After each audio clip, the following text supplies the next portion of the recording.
Hola, muy buenos días. Nuevamente con ustedes, Fe Viva en su canal Dios y la religión católica. Espero que se encuentren todos muy bien. Un saludo especial a todos mis suscriptores. Los que no se han suscrito, háganlo ya, no esperen hasta el final. Es muy importante para que no se les olvide. Eh, Recuerden que las personas muchas dirán, ay, pero yo no tengo a quien compartirle ya los videos, ya se los he compartido a muchas personas.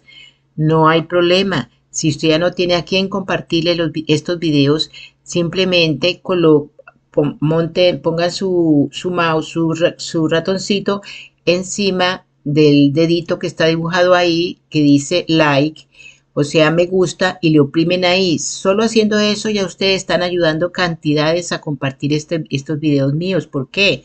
Porque la plataforma, entre más likes tenga un youtuber, pues más comparte los videos a personas que nadie conocemos, ¿verdad? Entonces es muy importante, no se desanime que porque ya no tengo aquí compartir, no hay problema, como les digo. Simplemente dedito arriba, ¿ok? Lo cual se les agradece mucho porque es una forma de evangelizar. Muy bien, antes de entrar propiamente en el tema, quiero que leamos la palabra de Dios. Voy a darles dos citas bíblicas muy importantes que son base para poder explicar el tema del día de hoy, ¿correcto? Entonces, por favor, tome nota. La primera cita bíblica, una de Samuel, repito, una de Samuel, capítulo 1 al capítulo 27. Repito, una de Samuel, capítulo 1 hasta el versículo, del versículo 1 al versículo 27. Se los voy a leer textualmente. Por favor, tomen nota, siéntense tranquilos para que escuchen con toda tranquilidad, porque este video va a estar un poquito largo. Tal como les mando ahí ese cafecito que está dibujado, que se ve muy provocativo. Prepárense su cafecito y estén listos para escuchar con mucho detenimiento, porque este es un tema que tal vez no sé, el tema de hoy no sea, como que no se le ha dado importancia, ¿verdad? Pero yo creo que es muy importante aclararlo, recalcarlo, recordarlo, porque parece ser que a muchas personas se les ha olvidado, ¿verdad? Pero voy a empezar por leerles las citas bíblicas. En la primera cita bíblica, Dios concede un hijo a Ana. Capítulo primero, versículo primero. En un lugar de los montes de Efraín llamado Ramá, vivía un hombre de la familia de Suf, cuyo nombre era Elcaná. Era hijo de Jeroham y nieto de Elihú. Su bisabuelo fue Tohu, hijo de Suf, que pertenecía a la tribu de Efraín. Elcaná tenía dos esposas, una se llamaba Ana y la otra Penina. Penina tenía hijos, pero Ana no los tenía. Todos los años salía Elcaná de su pueblo para rendir culto y ofrecer sacrificios en Silo al Señor Todopoderoso. Allí había dos hijos del sacerdote Elí, llamados Jodní y Finís, que también eran sacerdotes del Señor. Cuando Elcaná ofrecía el sacrificio, daba su ración correspondiente a Penina y a todos los hijos e hijas de ella. Pero a Ana le daba una ración especial porque la amaba mucho, a pesar de que el Señor le había impedido tener hijos. Por eso Penina, que era su rival, la molestaba y se burlaba de ella, humillándola porque el Señor la había hecho estéril. Cada año cuando iban al templo del Señor, Penina la molestaba de este modo. Por eso Ana lloraba y no comía. Entonces le decía Elcaná, su marido, Ana, ¿por qué lloras? ¿Por qué estás triste y no comes? ¿Acaso no soy para ti mejor que 10 hijos? En cierta ocasión, estando en Silo, Ana se levantó después de la comida. El sacerdote Elí estaba sentado en un sillón cerca de la puerta de entrada del templo del Señor. Y Ana, llorando con el alma llena de amargura, se puso a orar al Señor y le hizo esta promesa. Señor Todopoderoso, si te dignas contemplar la aflicción de esta sierva tuya y te acuerdas de mí y me concedes un hijo, yo lo dedicaré toda su vida a tu servicio, y en señal de esa dedicación no se le cortará el pelo. Como Ana estuvo orando largo rato ante el Señor, Elí se fijó en su boca, pero ella oraba mentalmente. No se escuchaba su voz, solo se movían sus labios. Elí creyó entonces que estaba borracha y le dijo, ¿hasta cuándo vas a estar borracha? Deja ya el vino. No es eso, señor, contestó Ana, no es que haya bebido vino ni siquiera bebida fuerte, sino que me siento angustiada y estoy desahogando mi pena delante del Señor. No piense usted que soy una mala mujer, sino que he estado orando todo este tiempo, porque estoy preocupada y afligida. Vete en paz, le contestó Elí, y que el Dios de Israel te conceda lo que le has pedido. Muchísimas gracias, contestó ella. Luego Ana regresó por donde había venido y fue a comer, y nunca más volvió a estar triste. A la mañana siguiente madrugaron y después de adorar al Señor regresaron a casa en Ramá. Después Elcaná se unió con su esposa Ana. El Señor tuvo presente la petición que ella le había hecho. Así Ana quedó embarazada y cuando se cumplió el tiempo dio a luz a un hijo y le puso por nombre Samuel, porque se lo había pedido al Señor. Recordemos que el nombre Samuel es muy importante en el Antiguo Testamento, ¿no? Luego fue Elcaná con toda su familia a Silo para cumplir su promesa y ofrecer el sacrificio anual. Pero Ana no fue porque le dijo a su marido, no iré hasta que destete al niño, entonces lo llevaré para dedicárselo al Señor y que se quede allá para siempre. Pongan mucha atención porque esto es lo más importante, ¿oyeron? Continuó. Elcaná, su marido, le respondió, haz lo que mejor te parezca, quédate hasta que lo hayas destetado y que el Señor cumpla su promesa. Así ella se quedó y crió a su hijo hasta que lo destetó. Y cuando le quitó el pecho, y siendo todavía él un niño pequeño, lo llevó consigo al templo del Señor en Silo. También llevó 3 becerros, 22 litros de trigo y un cuero de vino.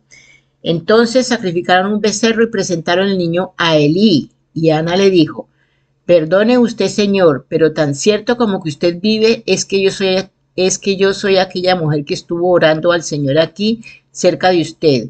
Le pedí al Señor que me diera este hijo y él me lo concedió. Yo por mi parte lo he dedicado al Señor y mientras viva estará dedicado a él. Entonces Elí se inclinó hasta tocar el suelo con la frente delante del Señor. No se pierdan el hilo de esa lectura que les hice porque es muy importante. Ahora, vamos a Timoteo. Una de Timoteo. Primero que ¿cómo es esto de Timoteo? Eso eso ya es del Nuevo Testamento, ¿verdad? Cuando Pablo le escribió 2 cartas a Timoteo y una a Tito. Esas 2 cartas y la del Tito son llamadas cartas pastorales. ¿Por qué? Han recibido el nombre de cartas pastorales por estar dirigidas a personas encargadas de la labor pastoral al frente de algunas comunidades y por tratar de temas relacionados con ese cargo. Timoteo fue uno de los colaboradores más fieles de Pablo y su nombre aparece mencionado en varias de las cartas paulinas. Se dice que era madre de judía creyente, es decir, que se había hecho cristiana y de padre griego, o sea, pagano. La primera carta de Timoteo da a entender que Timoteo se encontraba en Éfeso, donde Pablo lo había dejado con la misión de velar, escuchen bien eso, por la misión de velar por la sana enseñanza frente a ciertas doctrinas que se estaban difundiendo y por el buen orden en la comunidad.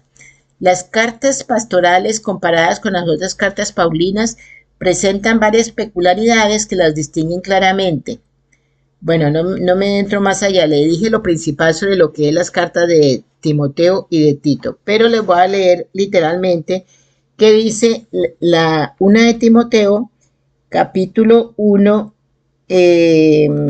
versículo 3. Advertencia sobre las falsas enseñanzas. Como ya te rogué al irme a la región de Macedonia, quédate en Éfeso para ordenar a ciertas personas que no enseñen ideas falsas ni presten atención a cuentos y cuestiones interminables acerca de los antepasados. Estas cosas llevan solamente a la discusión y no ayudan a conocer el designio de Dios que se vive en la fe. El propósito de esa orden es que nos amemos unos a otros con el amor que proviene de un corazón limpio, de una buena conciencia, de una fe sincera. Algunos se han desviado y estos se han perdido en inútiles discusiones. Quieren ser maestros de la ley de Dios cuando no entienden lo que ellos mismos dicen ni lo que enseñan con tanta seguridad. Sabemos que la ley es buena si se usa en ella conforme al propósito que tiene. Hay que recordar que ninguna ley se da para quienes hacen lo bueno. Escuchen bien eso. Ninguna ley se da para quienes hacen lo bueno. La ley tiene en cuenta a los rebeldes y desobedientes, a los malvados y pecadores, a los que no respetan a Dios ni a la religión, a los que matan a su padre o a su madre, a todos los asesinos, a los que cometen inmoralidades sexuales, a los homosexuales, a los traficantes de esclavos, a los mentirosos y a los que juran en falso, es decir, a los que hacen cosas que van en contra de la sana enseñanza. Y esto es lo que enseña el glorioso evangelio que el Dios bienaventurado me ha encargado. Entonces, les leo simplemente ahí, hasta ahí, porque no sé si han captado, o sea, de pronto no han captado lo que yo quiero que ustedes capten de esas dos citas bíblicas, pero ahí es cuando empieza el tema del día de hoy, ¿cierto? El tema del día de hoy. Primero les voy a decir, es que últimamente salió a relucir un mandato del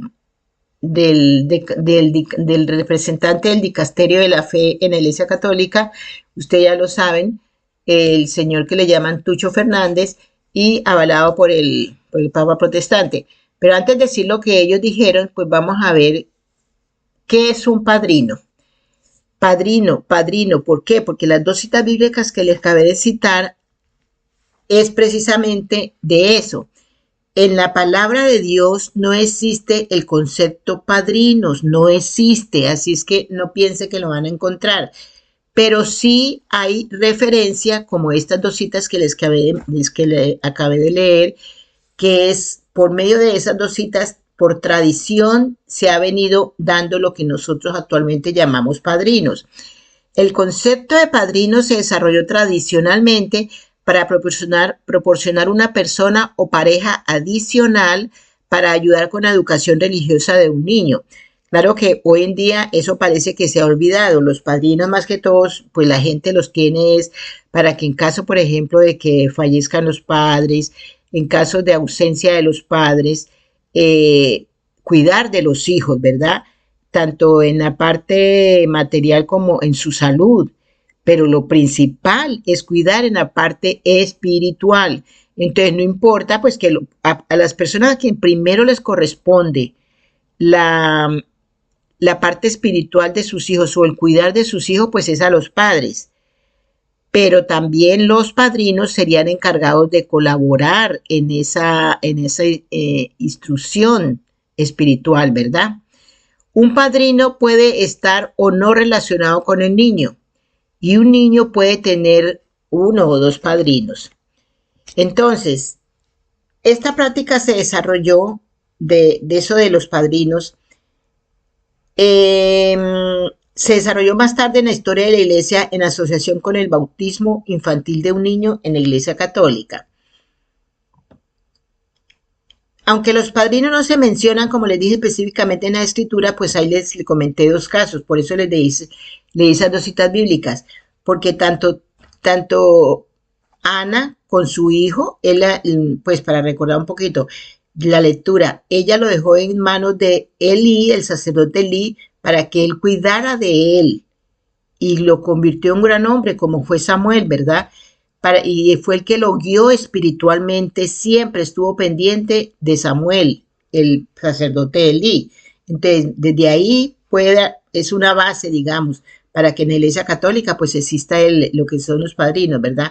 Otro ejemplo que les acabé de leer fue lo de Tito, lo de Timoteo, que Pablo le escribió lo que llamamos las cartas pastorales a Timoteo y a Tito para que ellos enseñaran. O sea, Timoteo fue discípulo de Pablo. Él recibió toda la enseñanza y la orientación. Pablo siempre estuvo pendiente de orientarle espiritualmente, ¿verdad? Para la ayuda de la comunidad, ¿verdad? Pablo se refirió a Timoteo como su hijo en la fe. Escuchen eso. El apóstol Pablo se refirió a Timoteo como su hijo en la fe, a pesar de que Timoteo ya había sido un adulto cuando Pablo fue su mentor. Él todavía fue mentoreado espiritualmente y tratado como familia en esta relación espiritual. Ambos ejemplos bíblicos ofrecen una sabiduría útil sobre cómo un padrino puede proporcionar mentoría espiritual a una persona joven. A través de la enseñanza bíblica y un ejemplo piadoso, un padrino puede llegar a influir en un niño hacia una mayor madurez espiritual que puede ser útil durante toda la vida. Entonces, esta es una gran oportunidad para ayudar a hacer discípulos en la vida de alguien muy cercano a ustedes. Aunque los padrinos, como le dije, no son concepto bíblico, pueden usarse para bien en la vida de los involucrados. O sea, las influencias positivas de los adultos en la vida de una persona joven pueden tener un gran impacto, mientras que la responsabilidad de ayudar a una persona joven también proporciona un mayor nivel de responsabilidad para vivir con integridad. Ahora, si nos remitimos un poquito para tratarlo como que esto viene por tradición, en la iglesia primitiva los cristianos necesitaban de estos patrocinadores o sponsors por motivos muy importantes, pues son los que ahorita le llamamos padrinos, ¿verdad? El bautismo en los primeros siglos se celebraba habitualmente en secreto, ya que con frecuencia los emperadores romanos tenían el hábito de perseguir cristianos. O sea, los cristianos tenían que ser cuidadosos sobre las personas que admitían en la fe, porque de pronto era posible que alguien deseara bautizarse porque quien deseara bautizarse fuera en realidad un espía, intentando infiltrarse en sus reuniones secretas. Entonces no se permitía el acceso a desconocidos, a no ser que fueran acompañados de algún cristiano conocido por los sacerdotes y obispos de la comunidad local. Hay un escritor, D. Edmonds, de apellido Edmonds, que en una obra de él llamado Our Sunday Visitors, decía que los cristianos eran precavidos y realizaban su culto de forma encubierta. Cualquiera que quisiera unirse a su comunidad era sujeto a una minuciosa evaluación. En la lengua actual eran sometidos a escrutinio. Cada persona que se presentara, denominada candidato, iba siempre acompañada de una persona ya cristiana, un sponsor que respaldaba al candidato. El sponsor concretamente daba fe de la sinceridad y el carácter moral de la persona solicitante. No les extrañe que nosotros vayamos por ese camino, que todos tengamos que actuar a escondidas para las cuestiones relacionadas con la fe, ¿verdad? A cómo va el mundo ahorita, ¿verdad? Bueno, el sponsor también acompañaba al candidato a lo largo del proceso de hacerse cristiano y lo ayudaba en cada paso del camino. Por esto se requerían sponsors o padrinos, que llamamos actualmente, para el bautismo de niños. Mientras que los padres del niño eran los principales responsables de la educación de sus hijos en la fe, esa tarea no era fácil en el Imperio Romano y necesitaban ayuda de otros. Ahora bien, si los padres fallecieran o no lograran desde sus capacidades criar al niño en la fe cristiana, pues los padrinos intervenían para asegurar que el niño recibiera la educación apropiada. Como podemos ver, los padrinos de hoy, lo que la Iglesia Católica denomina padrinos, es lo que sigue esta tradición, ¿sí? Se les anima a vivir a la altura de sus obligaciones y ser sólidos ejemplos, escuchen bien, ser sólidos ejemplos de discípulos para sus ahijados. Entonces, vamos a ver qué dice el derecho canónico respecto a los padrinos del bautismo. El derecho canónico dice: fruto de la larga experiencia de la Iglesia Católica, el Código de Derecho Canónico ha establecido la conveniencia de que quien vaya a ser bautizado reciba un padrino. El padrino cumple funciones de apoyo y ayuda al nuevo cristiano, escuchen bien, apoyo y ayuda al nuevo cristiano que el derecho canónico establece oportunamente. Eso lo vemos en el canon 872. ¿Qué dice el canon 872? El canon 872 dice, en la medida de lo posible, a quien va a recibir el bautismo se le ha de dar un padrino, cuya función es asistir en su iniciación cristiana al adulto que se bautiza. Escuchen bien, asistir en su iniciación cristiana, o sea, en la fe, al adulto que se bautiza y juntamente con los padres, presentar al niño que va a recibir el bautismo y procurar que después lleve una vida cristiana congruente con el bautismo y cumpla fielmente las obligaciones inherentes al mismo. El pastor de almas y los padres y el mismo neófito no deben olvidar que sin menoscabo de la importancia de los padrinos, no se trata de una figura esencial para el sacramento del bautismo. O sea, no hay ocasiones se pueden omitir los padrinos, ¿verdad? Ocasiones de emergencia en que de pronto la persona está en peligro de muerte y cosas así. Del contrario, pues sí se exige por la iglesia la presencia, el nombramiento de los padrinos. En ocasiones se ha resumido la función del padrino como la del sustituto del padre. Hemos visto que el Código del Derecho Canónico prefiere enumerar sus funciones y lo hace estableciendo para el padrino distintos encargos, dependiendo de si quien se bautiza es niño o adulto. Es posible comparar estas funciones con las del padre, pero desde luego a la vista del canon 872 parece una simplificación reducir estas funciones a la actuación del padrino si eventualmente faltan los padres. Lógico, si están los padres, pues ellos son los responsables, ¿verdad?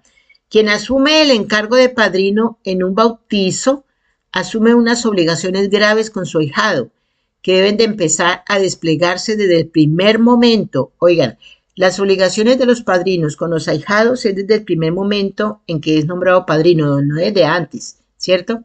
Sino cuando ya ante la iglesia y ante el párroco respectivo son declarados padrinos. El derecho canónico instituye al padrino en guía del nuevo bautizado.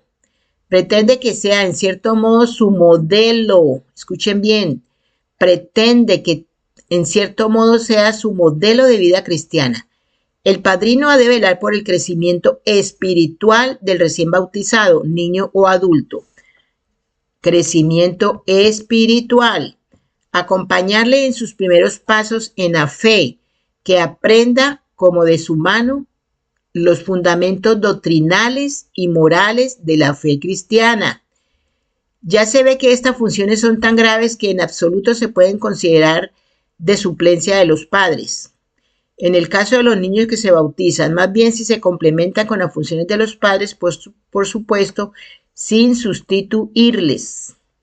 Muchas veces el padrino del niño recibe posteriormente el encargo de ser padrino de la confirmación. El canon 893 lo recomienda, ¿verdad?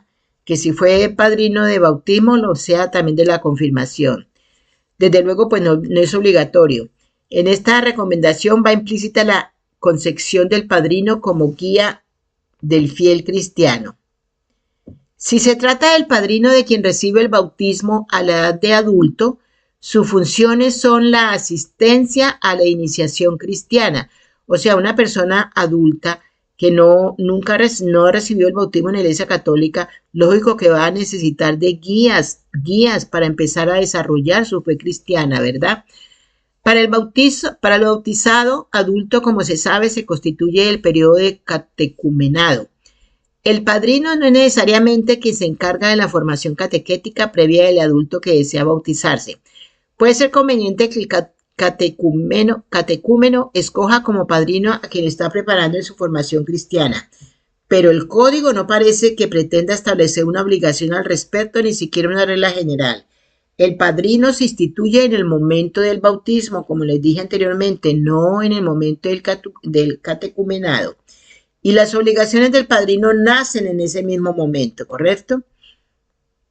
La iniciación cristiana de que habla el canon 872 Se debe referir, por lo tanto, a la iniciación cristiana posterior al bautismo. Como es sabido, por regla general, el neófito adulto recibe en la misma ceremonia los sacramentos de iniciación cristiana. La iniciación cristiana a la que debe asistir el padrino se refiere, por lo tanto, a la iniciación en su vida de cristiano, no a los sacramentos. Escuchen bien. La iniciación cristiana otorgada por los padrinos es la iniciación a la vida cristiana, no a los sacramentos, ¿sí? O sea, no a la comunión, no a la confesión, etcétera, ¿sí? Y de la Eucaristía, puesto que normalmente ya los ha recibido en el momento en que el padrino comienza a ejercer sus funciones. En cuanto al padrino de un niño, sus funciones son las de presentar al niño que va a recibir el bautismo y procurar que después lleve una vida cristiana congruente con el bautismo y cumpla fielmente las obligaciones inherentes al mismo. La presentación del niño se refiere no solo a la ceremonia litúrgica prevista en el ritual del bautismo solemne de un niño en el que los padres y los padrinos presentan al niño. Más bien, esa ceremonia alude a una realidad previa, y es que son los padres y los padrinos quienes presentan a la iglesia al niño para que sea recibido. La ceremonia indicada lo que pretende es reflejar esta realidad previa. Las funciones de provocar que lleven una vida cristiana y de ayudar al niño a cumplir los compromisos del bautismo, como se ve, se prolongan indefinidamente, o sea, no tienen límite. Eso no es que hasta que se case o hasta que se separe no. Son obligaciones graves, indefinidas, y se deben de ayudar a quienes vayan a aceptar el encargo de ser padrino a que lo hagan con plena conciencia de la responsabilidad que asumen. Escuchen bien eso, ante Dios y ante el niño. Ciertamente no se responsabilizan del crecimiento espiritual del niño que corresponde a los padres, pero han de procurar cumplir diligentemente sus funciones ayudando a los padres y siendo, como venimos diciendo, guía y modelo del niño en las diversas etapas de su crecimiento y maduración. Cuando fallecen los padres, pues ya esa obligación pasa a los padrinos.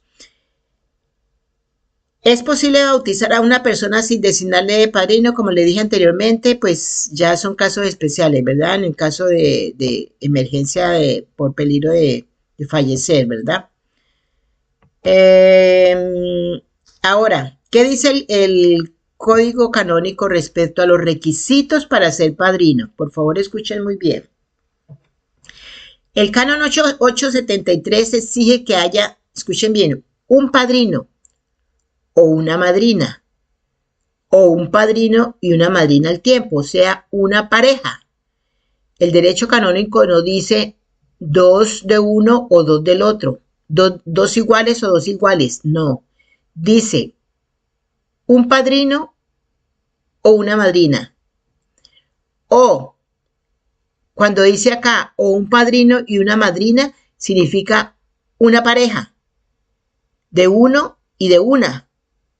No una pareja de dos de uno y dos de una.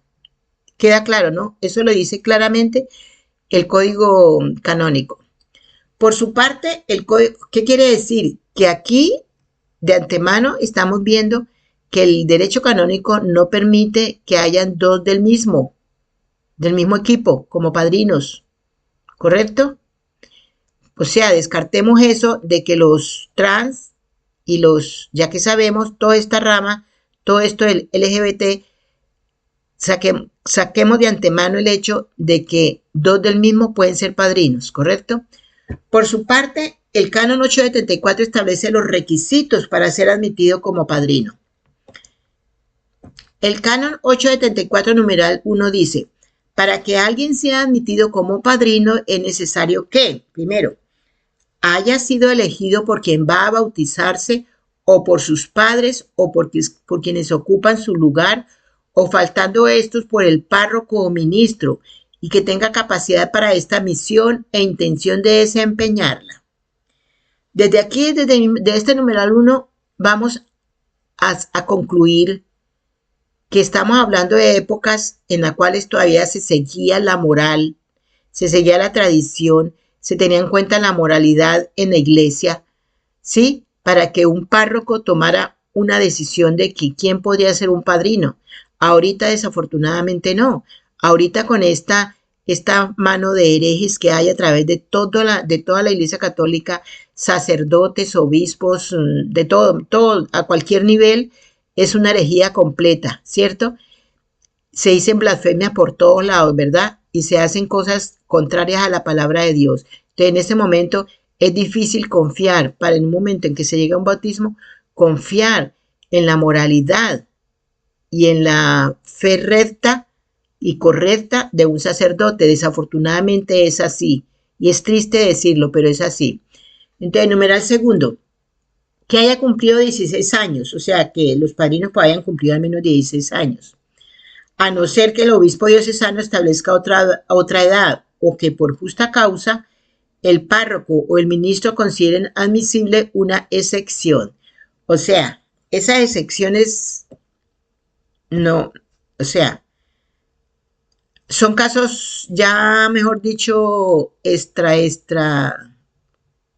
que mejor dicho, difíciles que se den, ¿verdad? Cuarta, que no esté afectado por una pena canónica, legítimamente impuesta o declarada. Y quinto, no sea el padre o la madre de quien se ha de bautizar, o sea, los padres no pueden ser padrinos de sus hijos, mejor dicho, ¿no?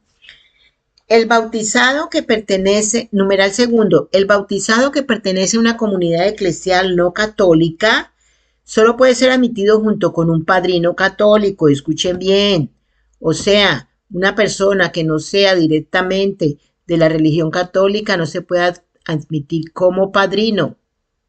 Estos solo pueden ser aceptados como testigos, ¿cierto? No padrinos, testigos. Para ser testigo es obligatorio que sean católicos.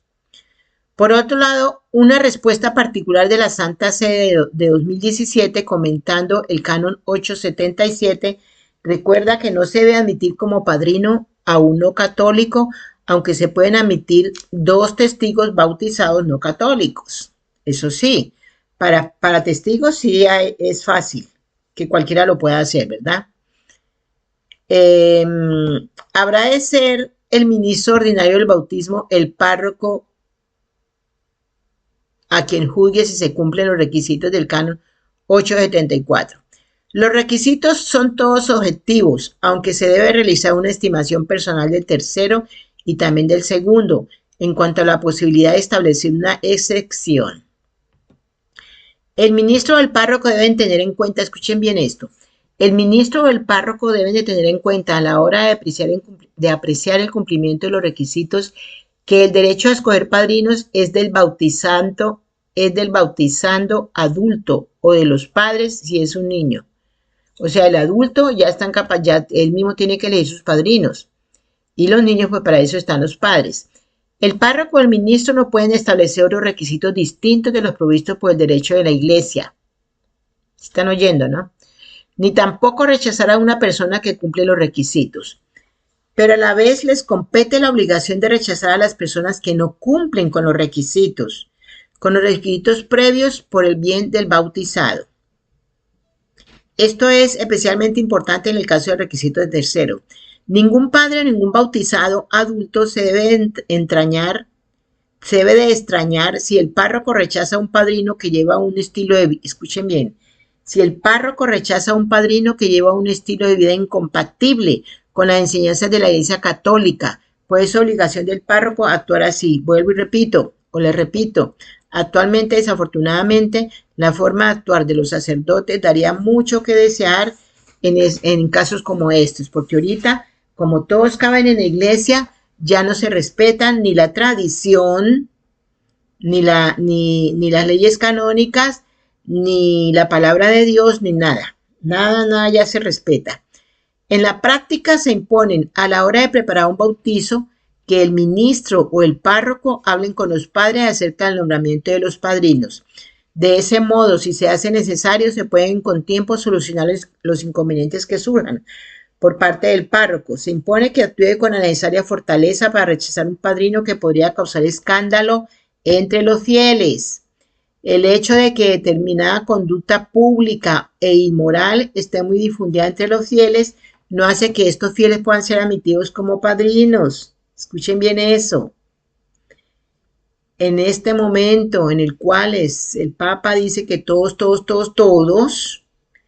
no son todos, están las excepciones y desafortunadamente hay muchos que no pueden ser padrinos. Claro que como lo dejan a la elección de los párrocos, pues como dije anteriormente, pues eso va a ser un poco complicado, ¿verdad? La fortaleza con que se debe actuar se debe ejercer naturalmente, con amabilidad y empleando el tiempo que sea necesario para explicar los motivos de su actuación, pero nunca admitiendo a alguien que no se pueda admitir como padrino. Recuerden eso, sea un sacerdote que está escuchando. Ahora, respecto a la oración del oficio de padrino, la designación de padrinos por parte del catecúmeno adulto o de los padres del niño es de duración indefinida. Ya se los dije, ¿verdad? Entonces, ya le dije también que los que no cumplen los requisitos solo pueden ser testigos. ¿Sí? Entonces, la concepción católica es que los padrinos y madrinas en el sentido litúrgico y canónico deben ser ellos mismos miembros de la iglesia o de la comunidad eclesial en la que se celebra el bautismo. No asumen solo la responsabilidad de la educación cristiana de la persona bautizada, en tanto que parientes o amigos, sino que están ahí también como representantes de una comunidad de fe, garantes de la fe y el deseo de comunión eclesial del candidato.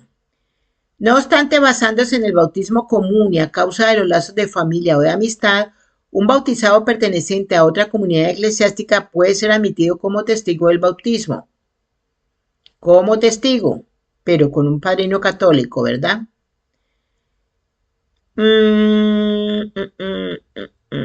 Muy bien. Entonces, la obligación de cuidar de la educación cristiana correspondiente en primer lugar al padrino o madrina que es fiel de la iglesia en la que el niño es bautizado. Entonces, de esto podemos concluir que se recuerda que cualquier cristiano bautizado puede ejercer como testigo del sacramento del bautismo administrado en la Iglesia Católica, no padrino. Entonces, como pueden ver, de conclusión de esto, se exige para ser padrinos el sacerdote que va a realizar la ceremonia, a quien se le va a presentar también el niño allá en la iglesia, debe de tener cuidado en la moral de los padrinos, ¿verdad?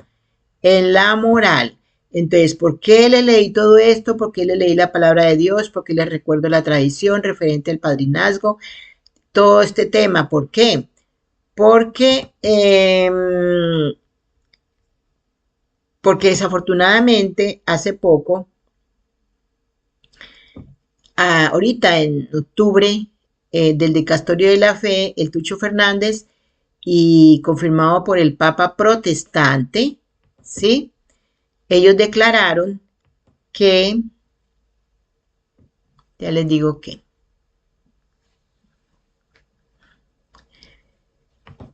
ellos declararon, palabras, dicen, en una entrevista en unas preguntas y respuestas que hicieron al Dicasterio de la Fe acerca del bautismo y del padrino en el bautismo, de los trans y de todos los LGTB, el Dicasterio de la Fe concluyó, como les digo, con el apoyo del Papa protestante, le hacía una pregunta: ¿puede un transexual ser testigo en una boda? Bueno, esa no, ya les dije, ahí no hay problema, ¿cierto? Vamos a ver otra pregunta.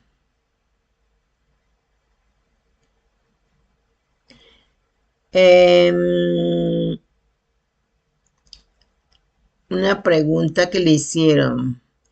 En determinadas condiciones, Espérese porque se me perdió. Dice, aunque subsistan dudas sobre la situación moral, escuchen bien esto, aunque subsistan dudas sobre la situación moral objetiva de una persona o sobre su persona o sobre sus disposiciones subjetivas hacia la gracia, no hay que olvidar nunca este aspecto de la fidelidad del amor incondicional de Dios. Eso es algo, para mí eso es una herejía. O sea, ¿cómo que no? Que así se tenga conocimiento sobre la situación moral de las personas, tienen que a recibirse, a beneficiarse de las cosas sagradas de Dios, que desagradan a Dios, ¿verdad?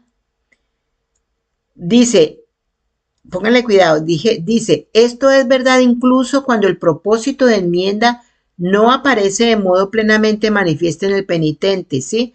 O sea, que así no haya un propósito de enmienda, no hay problema. Todos son bienvenidos, ¿verdad? Ahí no hay problema. Entonces,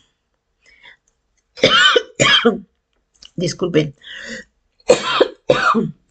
a la pregunta de si un transexual puede ser padrino o madrina en un bautizo, la doctrina de la fe contesta, escuchen bien, en determinadas condiciones puede ser admitido como padrino o madrina un transexual adulto que también se haya sometido a un tratamiento hormonal y a una operación quirúrgica.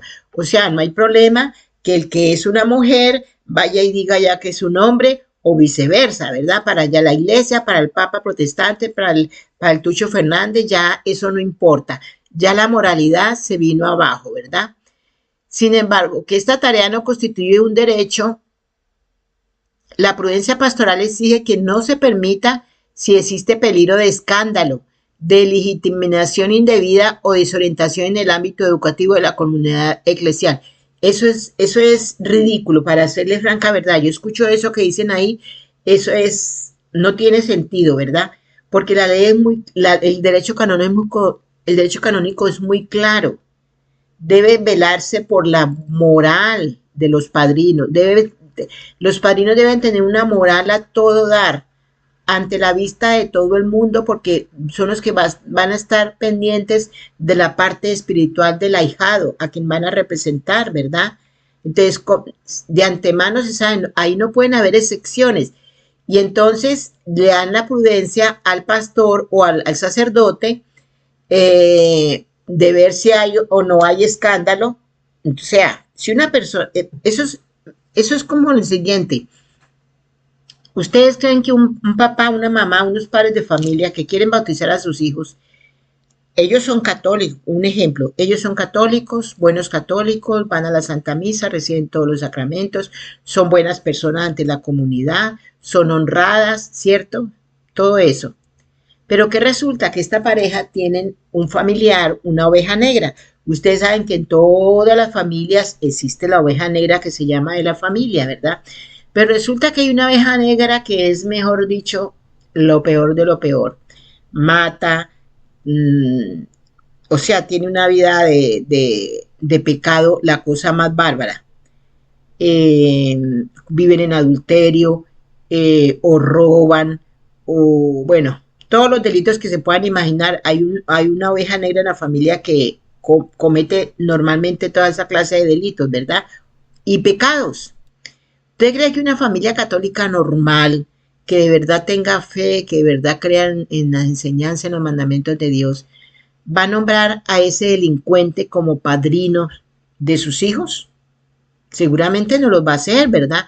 Porque no, ¿qué le vamos a hacer si es un criminal, que se mata no sé qué, que se roba, si se Ténganlo por seguro que no lo va a hacer, ¿verdad? Pues pienso yo en una cabeza cuerda, ¿verdad? Pero ¿qué sucede con los del mismo equipo? ¿Cierto?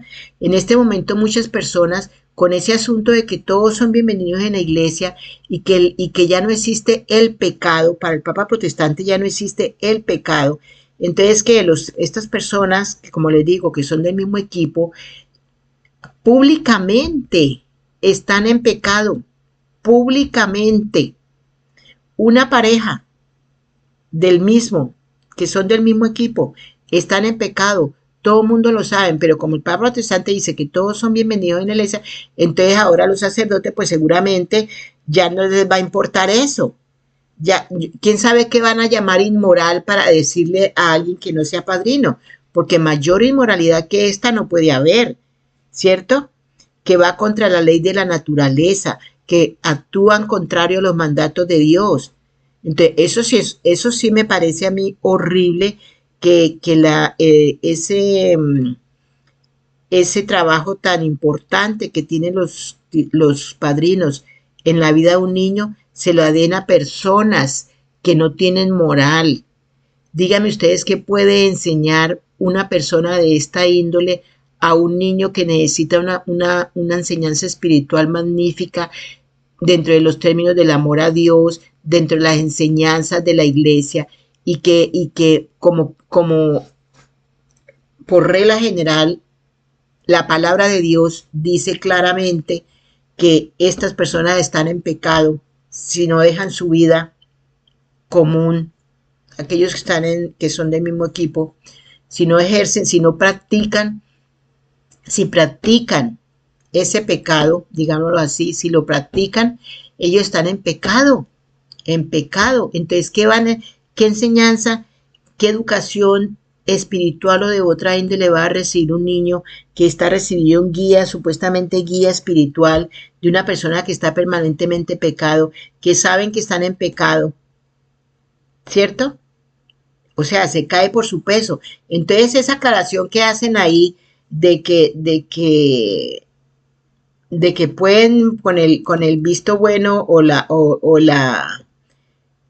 apreciación que tenga el sacerdote sobre los padrinos, pues es suficiente, ¿verdad?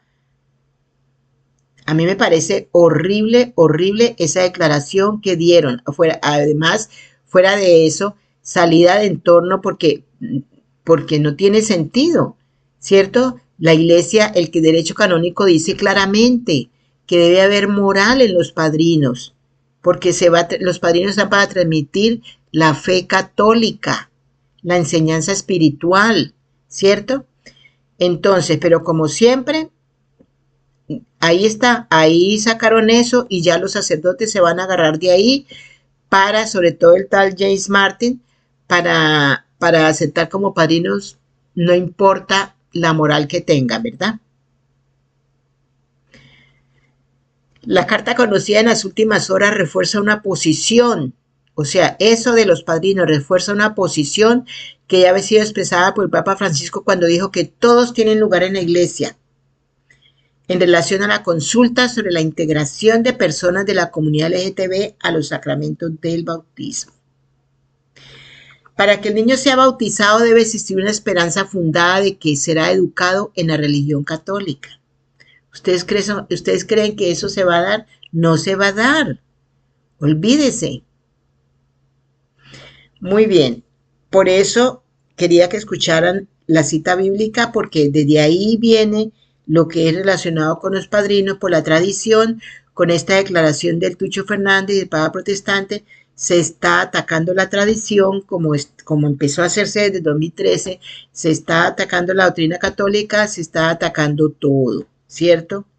Pero bueno, ahí cada cual, de acuerdo a su fe, si en realidad tiene bien cimentada su fe, pues va a poder sacar una sana conclusión del tema de hoy, ¿verdad? Entonces, como les dije, no se vayan, espérense, porque ahorita a mí siempre me gusta exponer un tema de personas que tienen autoridad para hablar sobre el tema, ¿verdad? Y este tema del padrinazgo pues pasó muy por encima, como que no se tomó muy en cuenta, pero sí es de mucha importancia a mi modo de ver, ¿verdad? Y por eso a continuación van a escuchar ustedes un sacerdote mexicano que habló algo sobre eso. Este sacerdote siempre ha sido un fiel defensor de la Iglesia Católica. Es muy bueno escucharlo, así es que por favor tómense un tiempito más y escúchenlo, ¿verdad? No se vayan, pero yo sí me voy. Pero recuerden que antes de irse ustedes también, primero van a escuchar el sacerdote que les estoy diciendo. Y sobre todo se van a suscribir si desean hacerlo, y dedito arriba, si es que no tienen más a quien compartir el video, pues dedito arriba es una gran cosa como lo hacen, ¿verdad? y dedito arriba compartiendo, ¿verdad? Entonces, les deseo un feliz día, una feliz tarde o una feliz noche. Y que Dios los bendiga. No se vayan. Queridos hermanos, hoy celebramos la dedicación de la Basílica de San Juan de Letrán, que es la catedral del Papa, donde vivieron los papas por todos los siglos, hasta ya en la época moderna se cambiaron a vivir al Vaticano. Pues bien, mis hermanos, quiero tocar un punto. En todas las basílicas romanas y en todas las iglesias antiguas, tradicionales, o sea, la tradición de la iglesia es que el bautisterio esté en la puerta de la iglesia. Es la entrada, el ingreso, es la bienvenida a la iglesia. ¿Cómo te da la iglesia la bienvenida? Aunque no te guste, exigiéndote la conversión, la penitencia, el arrepentimiento de tus pecados. Y entonces te recibe, te bautiza, te limpia, te lava, te purifica y te abraza como una madre a sus hijos. La Santa Madre Iglesia recibe a todos, pero primero les exige que se arrepientan de sus pecados. Ese es el santo bautismo, que nos hace hijos de Dios, herederos del cielo, templos vivos del Espíritu Santo, hace que en nosotros habite el Padre, el Hijo y el Espíritu Santo. Nos hace una nueva masa, una nueva criatura. Nos hace capaces de producir la gracia. Sí, un hijo de Dios se parece a su Padre. Entonces, permítame, me han consultado algunas personas. Padre, Monseñor Puente, acaban de decir que los que se cambian de sexo pueden ser bautizados y que pueden ser padrinos las personas que viven y ejercen el vicio asqueroso sexual entre dos personas o muchas más del mismo sexo. Pueden ser padrinos de bautizo, pueden ser padrinos de matrimonio. Momento. Y recuerdo que estas pláticas ahorita, respetuosas, van dirigidas a los cardenales, arzobispos y obispos, a los pastores de la iglesia. Vengan a ver el desastre pastoral en que vivimos. Las iglesias vacías, repito, seminarios vacíos, congregaciones religiosas que desaparecen todos los días, la soledad, la desolación, como decía el Papa Francisco al inicio de su pontificado hace 10 años, que la iglesia debía de ser un hospital de campaña. Un hospital de campaña es el servicio de los médicos y enfermeros en una guerra. Y está en tiendas de campaña, está en carpas, está puesto de emergencia para tratar a los heridos, a los muertos en una batalla, en una guerra. Y entonces al inicio, y todavía en los hospitales modernos, la entrada se llama con una palabra francesa, triage. Vayan ustedes aquí en San Diego, en la calle Zion, ahí está el Kaiser permanente, y tiene un letrero, triage. Tri significa 3. Ayer. Ahí se recibe a los que vienen al hospital y se dividen en 3. Los que no tienen nada grave, acá. Los que ya no tienen remedio, se están muriendo y ya no se les puede hacer nada, acá. Y los que se pueden ayudar para que no se mueran, acá. Triage. Bueno, también en la iglesia. Permítame que haga esta analogía. Si es un hospital de campaña, la iglesia tiene al inicio. ¿Quién puede entrar? El Papa nos ha dicho todos, todos, todos, todos. Los que se arrepientan, los que se quieran bautizar. Lo dice Jesucristo, no el Papa. Jesucristo dice. El que se arrepienta y se bautice, se salvará. El que no se arrepienta y no se bautice, no se salvará. Esa es la primera. Segundo, el que no tiene arrepentimiento, que va a continuar en su vida de pecado, pecaminosa. Ese es otro grupo. El que se arrepiente es un grupo, el que no se arrepiente. Y el que puede arrepentirse con un poco de preparación. Me refiero a los adultos, a los que ya tienen uso de razón. Naturalmente, de los niños hablaremos dentro de un momento. Entonces, una persona que se cambió sexo no es un bebito, no es un bebé, puede ser un niño, inducido por la maldad humana. Respecto de los hombres, el que se hace operaciones quirúrgicas o químicas, en el fondo se castra, es castrado.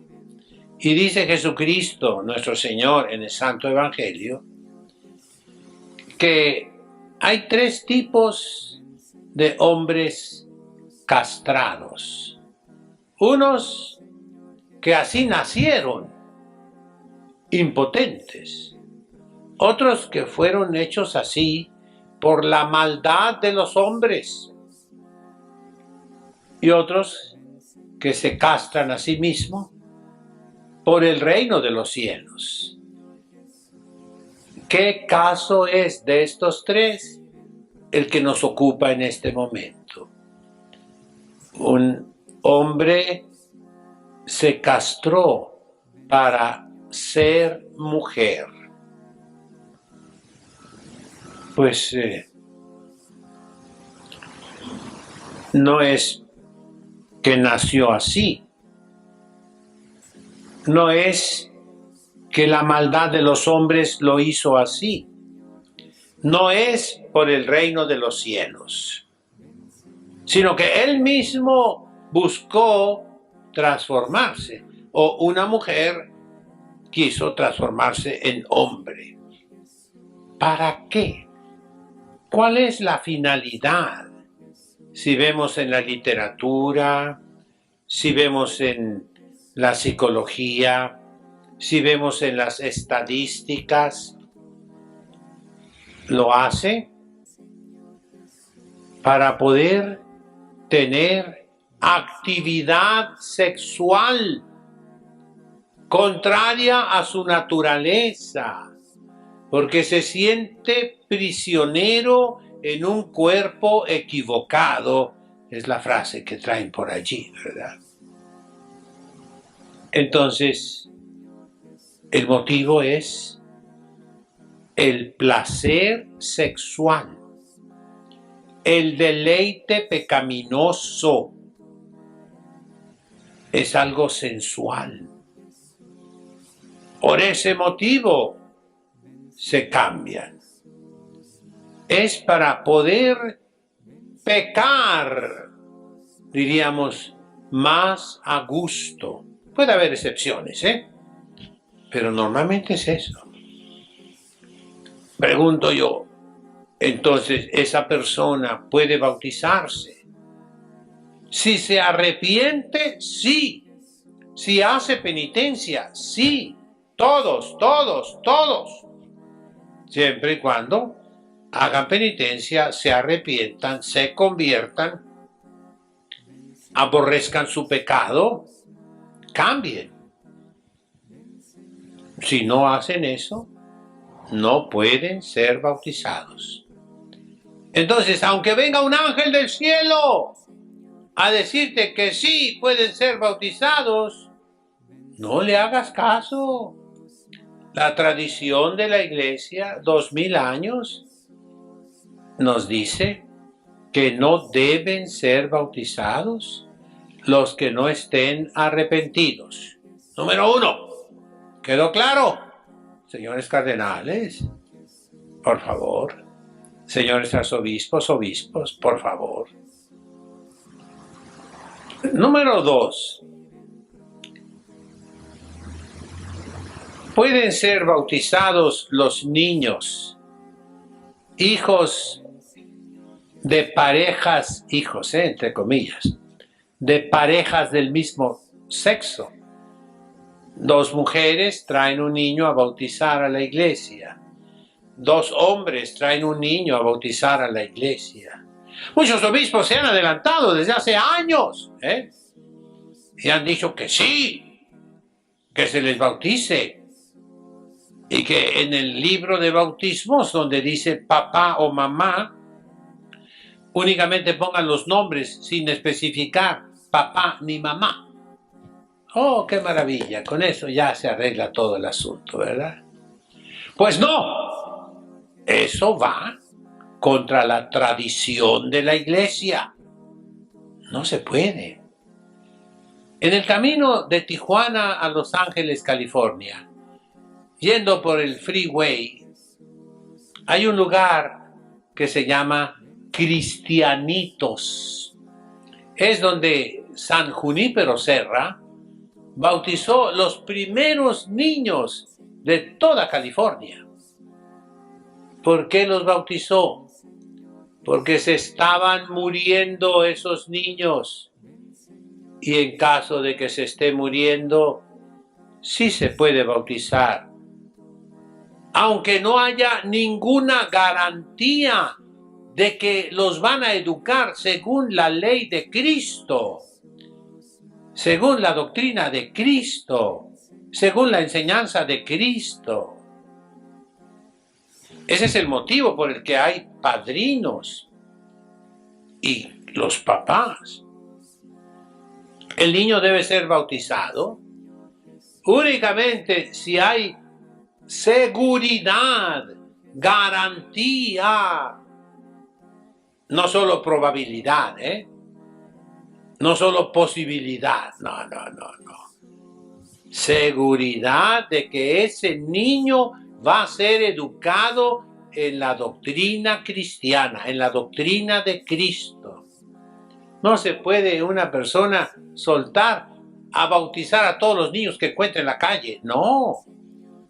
Ese niño tiene que ser curado, cuidado, llevado adelante en la doctrina cristiana.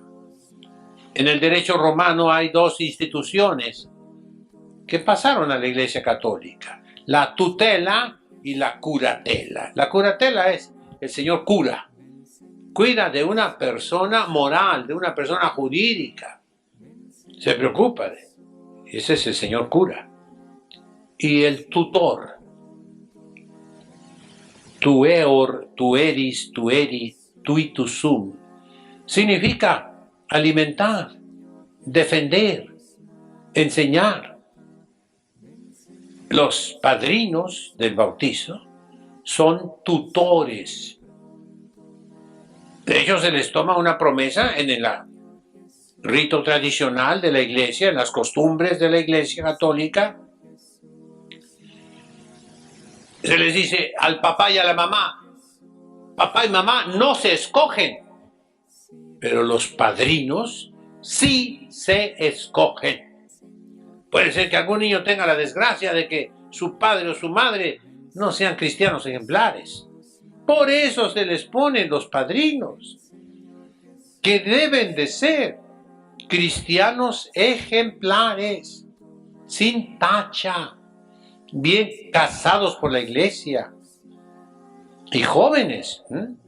Normalmente, solo por excepción, los padrinos pueden ser viejecitos, porque se les pregunta, ¿están ustedes dispuestos a dar el buen ejemplo a este niño? Y en caso, Dios no lo quiera, que se muriera su papá y su mamá, ustedes se encargan de que a ese niño no le falte casa, vestido, sustento y educación cristiana, ¿sí o no? Y el padrino decía, volo, sí quiero. Ya viene el volo, que es el dinero que avientan a todos los niños después del bautismo, que es una grande alegría. Yo de niño me tocó ver eso. Ahora ya nadie sabe nada. Entonces, mis hermanos, no pueden ser padrinos los que están viviendo en contra de la doctrina de Cristo. Un hombre con otro hombre, una mujer con otra mujer, cometiendo pecados abominables y asquerosos, que van contra la naturaleza que Dios creó, que claman, como dice el catecismo, claman venganza delante de Dios. Y aunque venga un ángel del cielo a decirte lo contrario, no lo debemos aceptar. Segundo punto, quedó claro, eminencias, excelencias, reverendísimos señores obispos. Tercer punto, las declaraciones tanto del Papa como del secretario o prefecto del dicasterio para la doctrina de la fe, que antes era el Santo Oficio, que antes era la Inquisición, la congregación del Índice, etc. Estas declaraciones, como todo ahora, son ambiguas, son imprecisas, son nebulosas, son indeterminadas, indefinidas. Y se deja a la conciencia del sacerdote, que el sacerdote obre según su conciencia. Por lo tanto, no son órdenes de la Santa Sede, no. Estamos libres, nosotros los sacerdotes, los que estamos con los fieles, los que vivimos en las parroquias, no nos están obligando y no pueden obligarnos a algo que va contra la tradición de la Iglesia. Y entonces, por boca del cardenal Fernández, puesto por el Papa, lo trajo desde Argentina y lo puso en el principal puesto de toda la Iglesia después del Papa, por expresa declaración de él. El sacerdote debe seguir su conciencia, no está obligado. Y los obispos no pueden imponer como si fueran nuevas normas. No hay nada nuevo bajo el sol, mis hermanos. Lo dijo Salomón. Así respondo al tercer punto y me lavo las manos. Yo, como viejo, ya cumplí. ¡Ay de aquel que vaya contra Jesucristo, que es la piedra angular! Ayer fui a un restaurante, me llevó aquí el ingeniero, y vi unos arcos de piedra muy hermosos. que le pregunté al mesero, oye, ¿esto lo hicieron gente de aquí o de Guadalajara? Me dijo, no, vinieron de Guadalajara para hacerlo, de piedra blanca, muy bonito. Y en el centro del arco está la piedra angular, que sostiene todo el peso del arco y de lo que está construido arriba. Jesucristo es la piedra angular. Y dice dos cosas. Primero, el que se tropiece contra esa piedra se desbaratará.